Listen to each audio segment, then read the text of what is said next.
wonder what we're talking about today.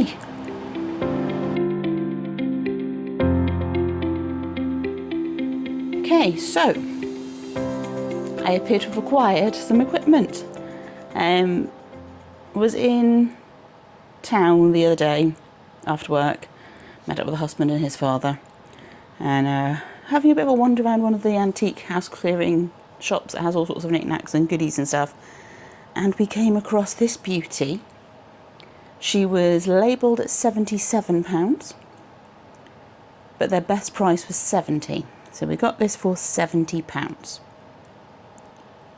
Now, if I was to buy a spinning wheel new, or from a spinning wheel retailer, whether it was second hand or vintage or old or whatever, I am probably going to be looking at upwards of £300. But this for 70. She's a bargain.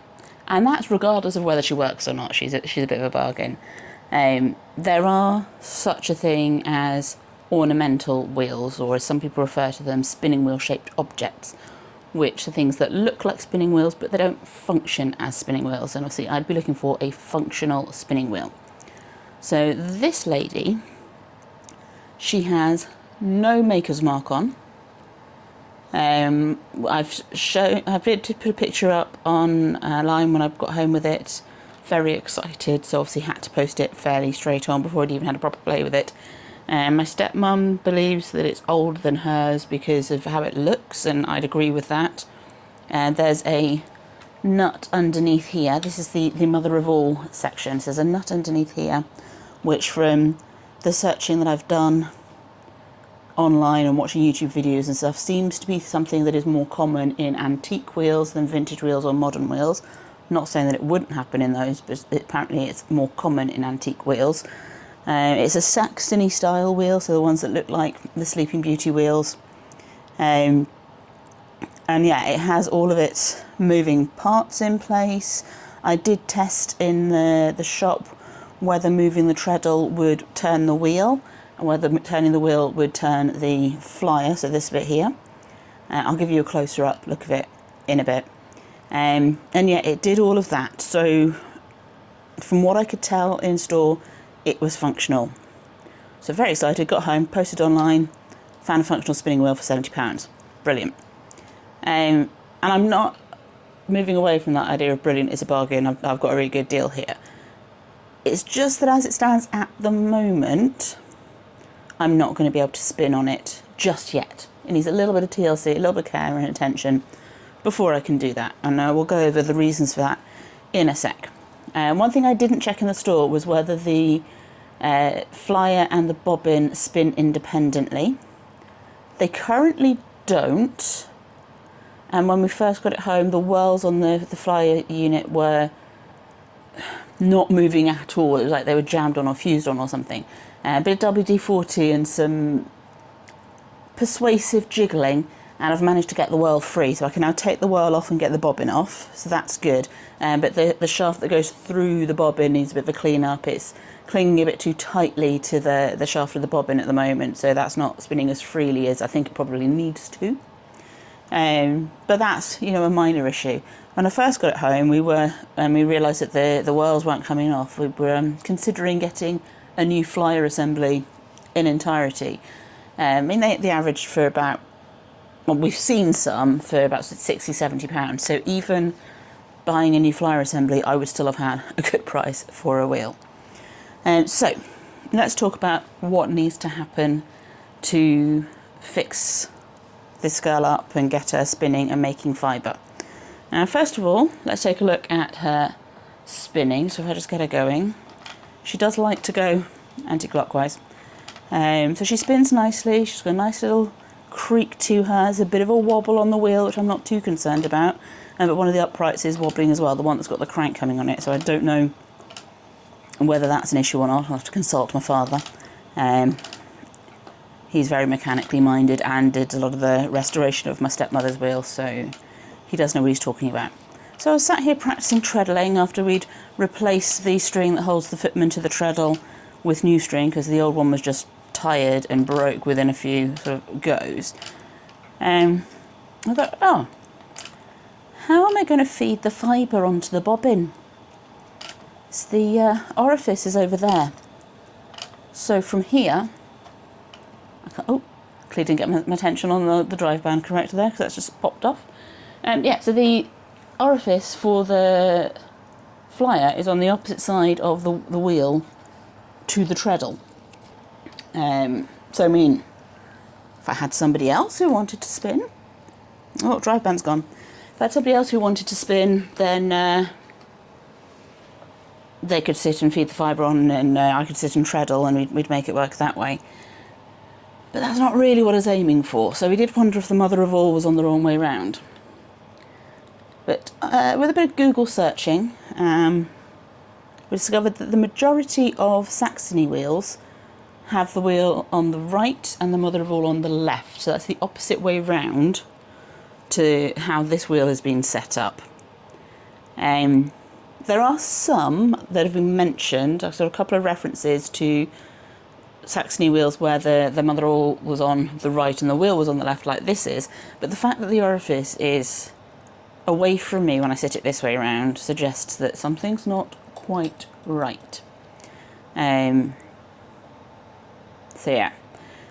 In consultation with my dad, who looked at the photo that I posted of this wheel, and he looked at his wife's, my stepmom's wheel. She's got an Ashford, I think it's an Elizabeth, might be traditional, one of those. It's the same style of wheel, it's also a Saxony wheel. The working theory we have at the moment is the person who sold this didn't know what they had, hence the price. And whether that's the same person who did the last round of restoration or not, we're not sure. But whoever did the last round of restoration also didn't know how spinning wheels worked, or they didn't think that somebody would want to actually use it, so they didn't worry too much about it. Because, in my dad's words, the wheel has been put on arse about face. So the crank, the footman and the crank, and this upright should be on this side, and the ones without that should be on that side, so that the treadle is connected at this side. So yeah, so there's a bit of work to be done. She needs to be disassembled at the wheel end and reassembled in the correct order. And then once the flyer unit has had a bit of a clean up and I've got the bobbin spinning freely, I'll be able to spin singles. I will need to get some more bobbins in order to do plied yarn, because she only came with one. But yeah, you know, I am pretty confident that she was at one point a working wheel, just from the wear and tear on it, on the wood. It's not just where you sort of knock it walking past it if it's ornamental. So yeah, pretty confident in that. There's a bit of wear and tear on the leather that's holding the flyer unit in there as well. And the distaff that comes out here, it does come out, I have taken it out, but it's very plain, it's not very fancy. She says she's taken it out, there we go. Give it a bit of a twist and it loosens itself up. So yeah, so I've got a nice little plain distaff in the end there. It's not an ornamental one. The mother of all has a tension knob here that moves. If that functions, it does its job. There's a peg here to stop the mother of all going too far, like coming off the end. So there are indications that this was at least originally intended to be a working wheel. It's just been reassembled incorrectly. Not concerned about the drive band having untied its knot and come off, because this is not the right drive band for this machine. The material's fine, but the drive band was a single drive band, and this is a double drive wheel. The reason I say it's a double drive wheel is because Irish tension and Scotch tension, the single drive tensioning systems that I know of, both require brake bands. And as I'll show you in a second when I move up close with the camera, there's nowhere for a brake band to go on this wheel. So yeah, bit of cleaning, bit of maintenance, bit of rejigging so that everything's in the right order, and she'll be able to spin, she'll be fine. So yeah, excited about that. I don't know how long it's going to take me to do it. So I thought I'd just show it to you now, and we'll get on with the restoration stuff. I need to get some guidance from my dad as to how to take it apart. I'm sure that between myself and my husband we're capable of doing it with the right tools, but we just don't know where to start, so I'm going to get a bit of guidance there. And if my dad can't help with that, the yarn shop in town has a spinning teacher, and her husband restores wheels and repairs wheels, so there's places I can go to get information, to get assistance if I need it. So let me move the camera around and I'll give you a little bit of a closer look to her. I might put the drive band back on as well, actually, and give you a bit of a close-up of her in action as best as I can get it at the moment. Okay, so here's a little close-up of Madam. Hopefully nobody's seasick. So here's the drive wheel. I've reapplied the single drive band for now, rather than getting out the string to replace it fully with a double drive. I'll do that when everything else is sorted. So this is the flyer mechanism. We've got the whirl, we've got the bobbin, which also has a whirl on the end, and the flyer with the hooks on it. I don't think it's had like heavy usage, certainly not for things like linen, because there's minimal indication that anything's sort of dug into the wood on here. It's very slight indentations along like the corners, so I don't think it's had like heavy use. There is a bit of wear and tear on this little bit of leather here that's holding the flyer mechanism in. This is the orifice end of the flyer mechanism, so that should really be by me. So this flyer mechanism sits between the maidens. I've heard them referred to as the sisters as well, and they come out of the mother of all, which is attached to the table and has its own tensioning system here. Here's that little peg I was talking about. I'm not going to show you underneath to find the nut, but believe me, it is there. And here I have my distaff, so another excuse to learn how to spin from a distaff.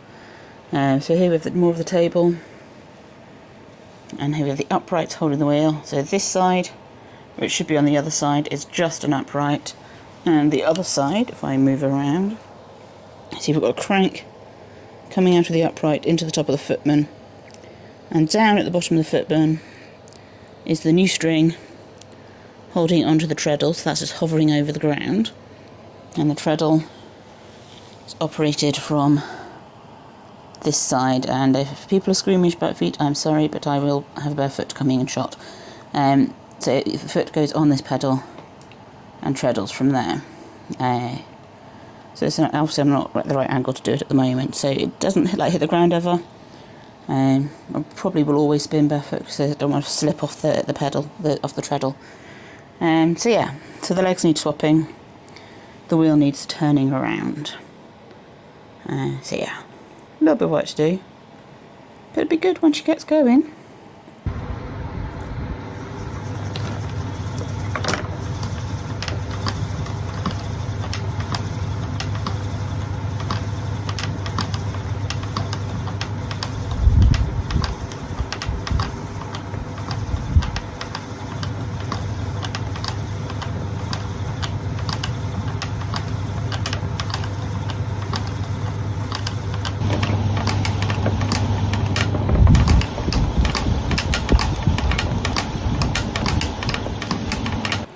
So obviously keep an eye out for updates on the restoration of this particular wheel. I'll let you know when I've got it up and running and spinning.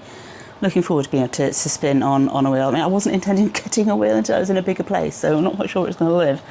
But I'll find space. Probably behind the armchair. Yeah, I'll let you know when it's up and running and spinning, and you'll be able to see my spinning projects coming up on it. Tour de Fleece next year, I might actually get myself in gear and take the lady for a spin. So yeah, very excited about this. It's going to be a while before I can actually properly get going with it, but very excited to have it. Been after a wheel for a long time, just been waiting on the space, but we couldn't pass this one up for the price, really. It's a little bit more work to be done on it than we expected, but that's partly because we didn't really sort of look closely at it enough when we were in the shop before we bought it, and it's still an absolute bargain. Yeah, it's going to take a bit of effort to get it up and running. So thank you for spending some time with me and my lady today. We look forward to seeing you in my next video. Until then, there's this one here that might be of interest to you, and I will see you soon. Until next time, happy crafting and bye-bye for now.